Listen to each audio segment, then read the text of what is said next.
असं का? द्या द्या गोष्ट.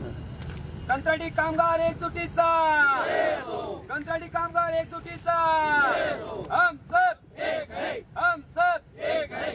कंत्राटी कामगारांना न्याय, कंत्राटी कामगारांना न्याय, कंत्राटी कामगार कामावर हजर, कंत्राटी कामगार कामावर हजर, contractor blacklist, contractor blacklist, contractor blacklist.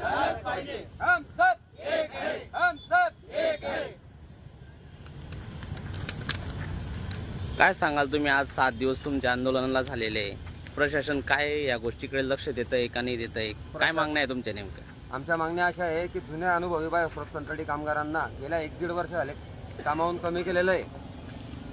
तर हेड ऑफिसहून पत्र निघालं 1/9/2023 की या सर्व कंत्राटी कामगारांना 3 वर्षाचा कालावधी देण्यात यावा कामावर शिक्षण पूर्ण करायसाठी आणि यांना कामावर घेण्यात यावं. म्हणजे शिक्षण पण पूर्ण होईल आणि कामाचा रोजगार पण पोटाचा चालू असेल.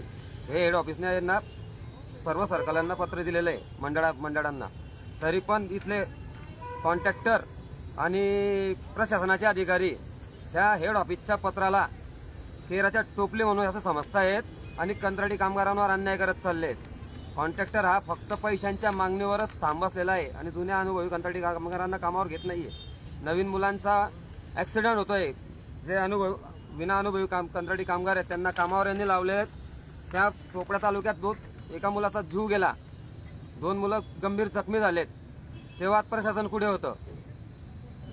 आणि जोपर्यंत प्रशासन आणि कॉन्ट्रॅक्टर हे कंत्राटी कामगारांना न्याय देणार नाही तोपर्यंत हे आमरण उपोषण असंच सुरू राहील. जर या 2 दिवसात अजून न्याय मिळाला नाही तर इच्छा मरणाची आम्ही कलेक्टर साहेबांना परवानगी मागणार आहोत.